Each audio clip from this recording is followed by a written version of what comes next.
taken me a little bit today to get motivated to get around to doing this, but I've actually really wanted to vlog about this for ages, and I'm finally going to get around to it today.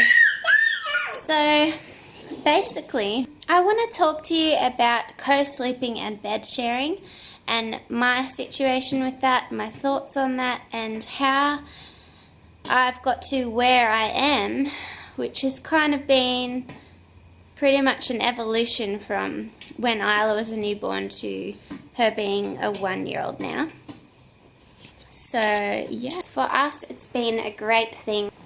Basically, we got a cot and we set that up and we did the whole cute nursery thing, and I was heaps excited because it was really pretty and it had little lights above it and it was, you know, all dreamy. I can't really describe the mother-baby connection and the natural mother instincts, but they're so strong. And if you haven't had a baby and you're watching this, maybe you're pregnant, or I don't know, you've stumbled across this for some reason out of interest, it's really hard for me to explain that until you've had one, because it's just so strong and it's so constant. It was this new feeling and I was like, what do I do with this feeling, you know? Isla's in the same room as me, but I feel like the cot is just too far away. And like, kudos to people who can push through with that. But for me, I was like, I just didn't want her out of my sight. And you know, there's nothing wrong with that. You just have to go with how you feel and what you think is right, and your natural instincts will guide you to what you're meant to do and what's best for you and your baby. So, and I know that not everyone agrees with that, but that's okay. So anyway,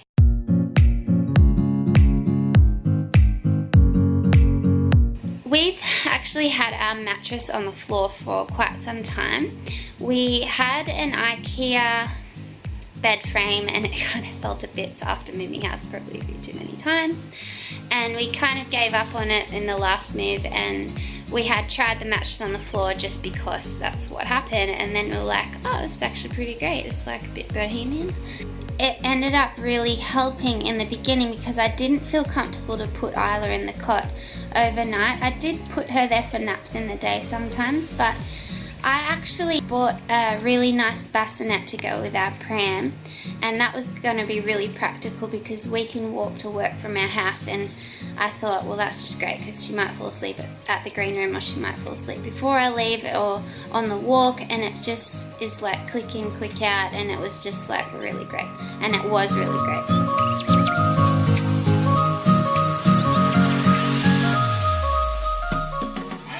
So anyway, I just was like, she just sleeps so well in the bassinet, and I can like carry it upstairs, downstairs, anywhere she falls asleep.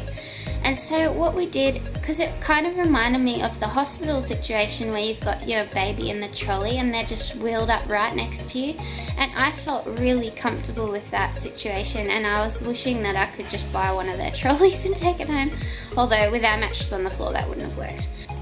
But you can get like co-sleepers that are like the same height as a bed on a frame. But basically what we did is we just put the bassinet next to me on the floor next to the mattress, and she was like squished up right next to my mattress, and I could just roll over and see her face, and I felt really good and comfortable about that. So that was stage 1. After that, so what happened was Isla she had some issues at the beginning with, I don't know, like not breathing, but it was like she was struggling a bit, and it made me really anxious. And the first week of being home, I actually was having major panic attacks as soon as I'd lie my head on the pillow. It was literally as I would lie my head on the pillow, I would get like, my heart would be racing so much that I felt like it was going to explode, and I felt like I couldn't breathe. That was the panic attack I had.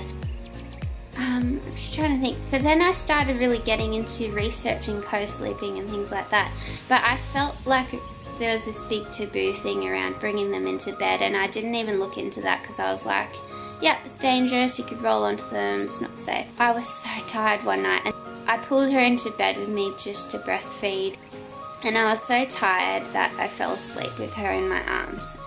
I know that sounds really scary, but it was actually really beautiful, and it was really safe because I was propped up, and you just, as a mother, you're just fully aware of where your baby is at all times, and you might be scared to believe that and go with that, but it actually is really true. Unless you're like a super deep sleeper and you don't trust yourself, yeah, experiment with that, because I think that every mother has that natural instinct, because they're meant to protect their baby, they're meant to keep their baby alive. So anyway, we all slept all night. Like, it was amazing. We woke up and I had a freak out because I was like, oh my gosh, what happened? Oh, Isla's on me, you know? And then I was like, no, this is a miracle. I feel like I've slept. Isla's slept, Maddie's slept, everyone has slept, and everyone is alive. And I was like, okay, that was a bit risky, but I need to look into this a bit further, because like there's got to be something in that, because man, like sleep deprivation is actually torture. I'm pretty sure it was used for torture somewhere at some stage. So yeah, that's what usually leads like people to investigating co-sleeping and stuff.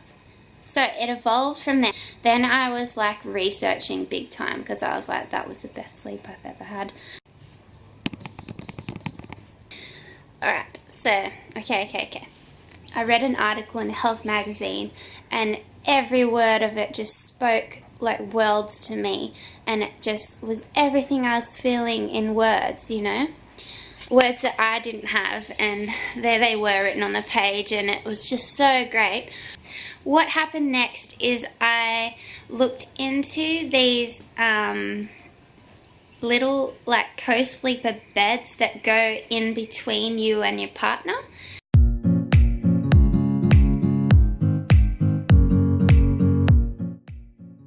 And it was like this portable thing that like wraps up into this little bag. It's pretty cute. And so we tried that out, and that was great, because it like provides these like little wall barriers between you and your partner. So you would, if you were to roll, you would feel that and be like, oh yeah, baby there, hello. And it was Matt that I was mostly worried about, because he is quite a deep sleeper. I'm a very light sleeper. Next to Matt, we also rolled a few towels so that he had like extra barrier as well. So I'll show you that in a second. So that was going really well. The only thing was I wasn't really happy with the quality of the mattress in it. Yeah, I didn't really know what to do about that, because it's custom made, it's quite small. Anyway, and then the thing is that Isla eventually outgrew that. Like, I've been online and I've actually found that there's some awesome co-sleeper ones like that. I think they're called like baby nests, and I wish that I'd found them earlier, because I don't know why I didn't come across them till recently, but I'm gonna do that for my next baby. So they're perfect for when the baby's really little and you do feel like you could roll on them and not know. And honestly, I looked into that, and the stats on that are based around people that have either been smoking, or they're drunk, or they're just like super heavy sleepers, or just like completely so tired that they're just not aware of anything. So the stats around babies dying from being rolled on were nothing that related to me. So I felt even better about that, and everyone was saying, you know, you're just always aware of where your baby is, and that is what I have found.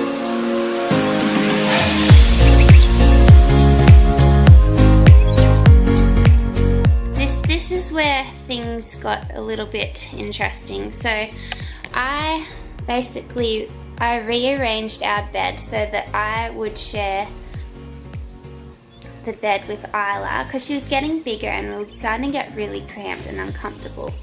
And so what we did is we were like, let's like make a giant super bed. And so we went down to our local bed store where we got our mattress from, which is a queen, and we went and bought a king single.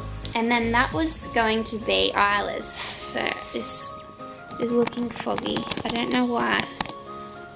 Oh wow.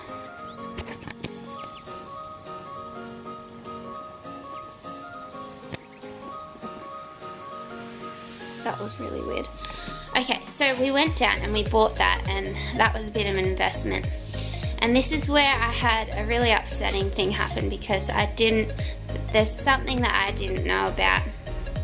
And I feel really embarrassed saying this and stupid, but I'm just gonna put it out there. So I did not know about the dangers of mattresses, including cot mattresses.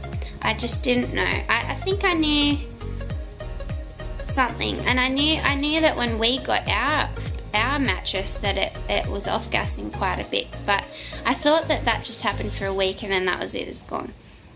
We got it and we unwrapped the plastic, and oh my goodness, the smell of chemicals was so overwhelming. And at this point I was really like into researching natural things, and it was just alarm bells straight away. And I was like, oh no, like we just spent almost $1,000 on this mattress, and I'm only realizing now, after I've unwrapped the plastic, that this could be really dangerous. So I was like, alright, let's just keep her in our bed, which didn't have an off-gassing smell because it was older. And I put the new mattress outside to air out for a few days, like I'd bring it in overnight so it didn't get moldy or anything. And yeah, that actually really took a lot of the off-gassing smell away, but if you put your nose up to it, it was still right there. And so that led into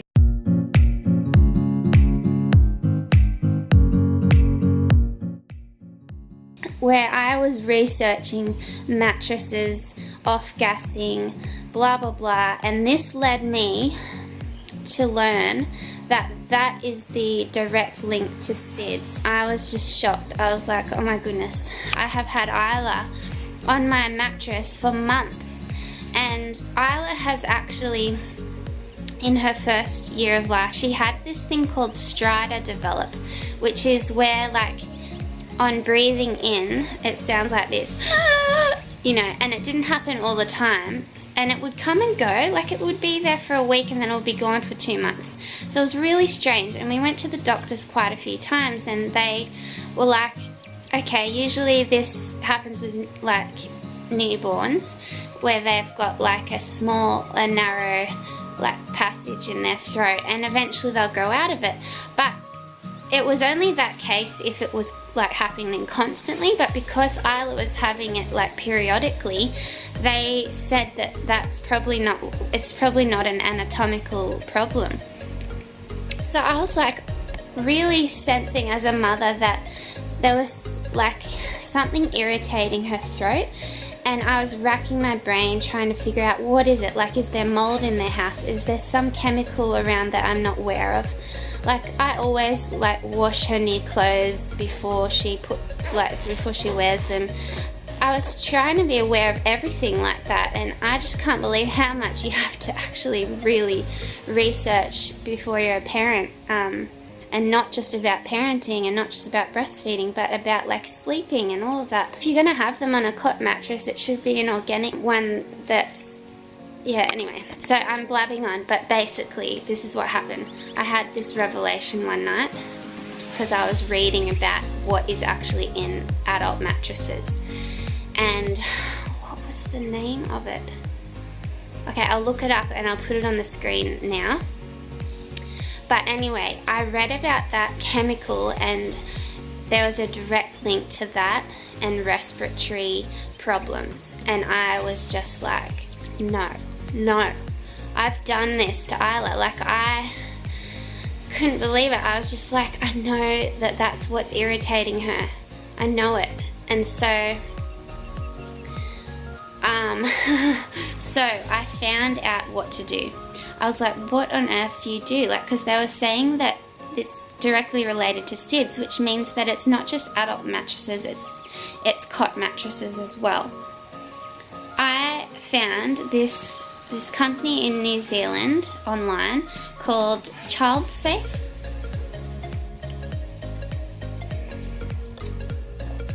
Okay, so I was in a big hurry to get her safe on our mattress because that's what we'd invested in, and at the end of the day I would have thrown the mattress out if I had to, but I found an answer, and I'll put that on the screen now. So usually you get these plastic covers that they're safe plastic. So the plastic is specific plastic that doesn't off-gas either, and that 100% stops the gases in the mattress from coming through. So, and the studies have shown that they 100% have stopped SIDS. And so this research has been done in New Zealand, and now it's like an actual thing. Okay, it's not a cot mattress, it's an adult size mattress. What do I do? So I was researching that as well, and people have had the same problem, and I felt supported all of a sudden in this journey that I'd been on. And they were buying several of these cot mattresses, slicing them and layering them and carefully securing them together with a strong tape. And so that's what I did. So I bought 4 of them, and that ended up being great. I have one left over, but I think that might be handy to have. And basically I very carefully one day spent a lot of time cutting in the right borders and everything, and taping it and layering where the cut was so that it was covered completely with this plastic. And then I pretty much wrapped the mattress like a birthday present. It's kind of like, I was really overwhelmed that it wasn't going to work, and then it actually was really well done, Courtney. It was very neat. And so I put that down.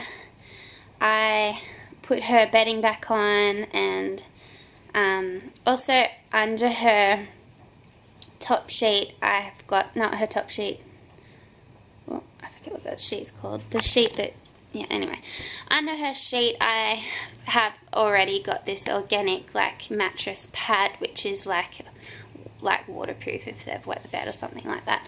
I haven't actually ever had to do anything with that because she's never wet the bed, but yeah, so basically I made her bed, and then we tried it out one night, and unfortunately she was actually coming down with a cold, and she had the worst sleep ever, and we all had the worst sleep ever because she was just waking up every like 10 minutes. It was really bad. And I was like, oh no, because what the thing is with this plastic is it makes the bed really crunchy. Like, listen to this. Oh, actually, that's where I fixed it. Oh, wait. Okay, can you hear that? Okay, so it's like, this is the end of the bed where I haven't done anything. So if you can imagine it like being like nighttime, really quiet, if they roll a little bit, it wakes them up. So, but the thing is, she was waking up heaps, and I found out in time that it was because she had this cold, as well as not being used to that crackling sound. I must admit it's a bit annoying, but I then researched, what do I do about that, because everyone is having that problem too.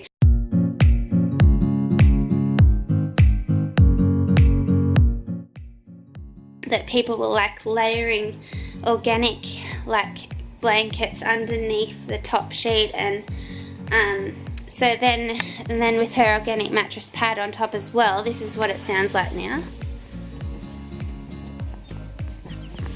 I mean, you can't hear the crackling. So, problem solved.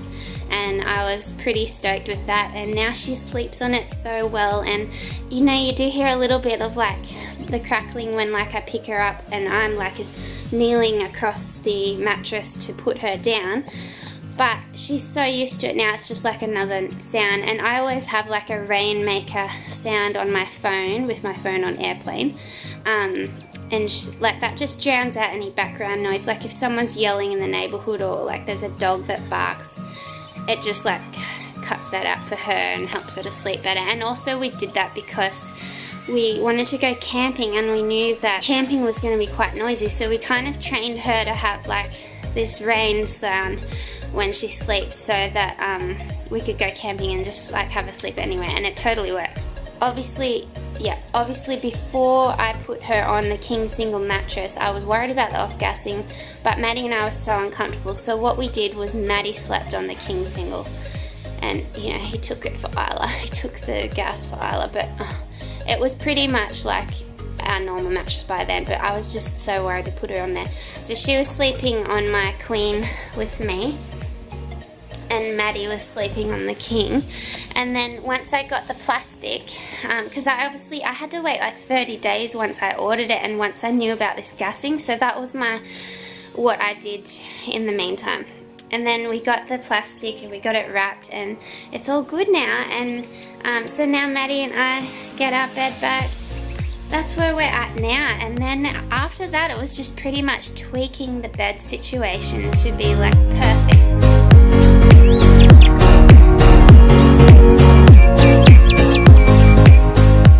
So let me show you. So that's our bed. This is Isla's. I've just obviously got pillows there because it's nice when the bed's made for the day. But let me come around over here, and it's all messy from walking on it, but basically this is the situation, and this is the thing I want to tell you about, is what I've actually done to make it really safe, because Isla's like a little toddler now, so she can walk around. And so I found these awesome bed rails, and they are from Baby Bunting, and you could probably order them online. I don't know what the brand is. Wait, it says it there. What does that say? Childcare. There you go, childcare. So look that up online. And they're awesome. They come in 2 sizes, and they come in other colors, like you can get pink or black, but I wanted white because it's nice and minimal. That one's a bit higher and a bit longer. And so basically I've got that one so that she didn't get off the end of the bed. I've got this one so that she doesn't like roll and get wedged, you know, between the mattress and the wall, which is okay now she's bigger, but when she was littler, that was a worry to me. And then I have this one for the same reason, because that's further down near the end of the bed. But it was perfect because I set it up so that there was still this gap for me to totally like co-sleep bed share with her and just be able to hold her hand or touch her or check on her, and she feels close to me. And then this is the thing that I want to show you as well, is for extra precaution, I roll towels. As you can see, there's like hardly even a gap there, but I roll towels and I totally dig them in, and I've done that up the back there as well. I've also done it in this little part here, and so there's absolutely no gap. There's like no gap for Isla to fall into, and I feel 100% comfortable with this setup. It's totally working. Like, Isla has this huge space. If you think about it, and if you're like really worried, think about it like it's a cot. Like, it's a huge cot with bed rails, and also you, the adult, are like lying here in the way of them, like stopping them rolling out. And like I've got her camera monitor there and can totally see her. Oh, and then this as well. This was like a bit of an evolution as well. So I have this like pretty cheap dresser from IKEA, and I did it one, like it kind of looks random in here, but this room is for practicality. And I just made it so that it became like this extra wall, because in the morning she like crawls across, and then she's like could totally roll off this rail. Originally she couldn't, like this rail actually stopped her, but now that she can stand up, I needed more.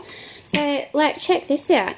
You can totally be creative with your bed sharing space. And I've already got ideas for when I have another baby, so comment below if you'd like me to share on those. Obviously when I have a baby I'll do a video on that anyway, but if you'd like to know what my ideas are, let me know. So I know this has been like a bit of a long video, but I just felt like it was important to include like all of the thought processes I've had, because it really has been a journey and it's been a revelation, you know, and I wouldn't go back. It was actually really hard for me to sell that cot because it was really pretty, and It even had 2 drawers underneath. So, but I've actually come up with lots of little clever ways to still enjoy that like nursery feeling of like having a baby and having the cute setup. Like Isla's playroom is like her bedroom, but she just sleeps up here with us. So, but her playroom is so nursery cute. It's just great. Yeah. So I'm trying to think if I've forgotten anything else. I'm sure I have, because there's just so much thought processes that have gone through my head. Now that I know about the off-gassing, I am thinking ahead for like, we're actually going away in the next few months a few times. We've got like a couple of conferences for Maddie's speaking, and also in a few weeks we're just going away for a week to just recoup, because it's been a crazy busy year.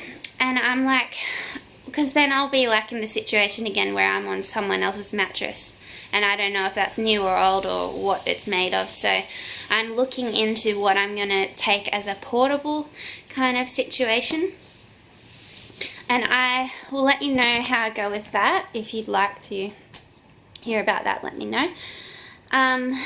Look, I know that this is like a taboo thing, but you would be surprised how many people are out there co-sleeping and bed sharing and having a great experience. And I mean, I don't have the stats on me right now, but there's actually more people in the world that are doing this kind of arrangement than the typical Western setup with the cot and putting the kid in another room, etc., etc. Like, most families in the world sleep with their kids. Can you believe that?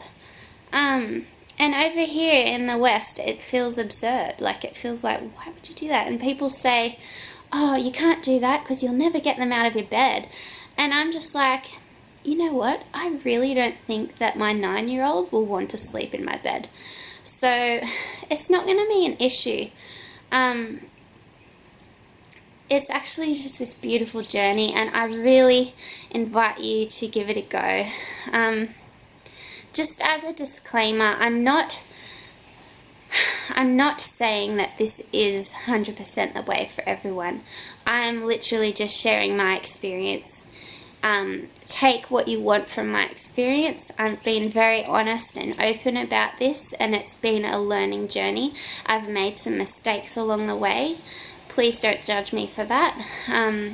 My heart is always to protect and look after Isla and do what's best for her, and this is our story about co-sleeping. So yeah, I hope I don't get slammed for putting this up. Anyway, I'm sure there'll be a lot of supporters out there as well. So that's it, guys. I really hope you enjoyed that. If you have any questions, I know there's lots that I still haven't said because there's just so much to say. So have any questions, please shoot them through and I'd love to answer them for you.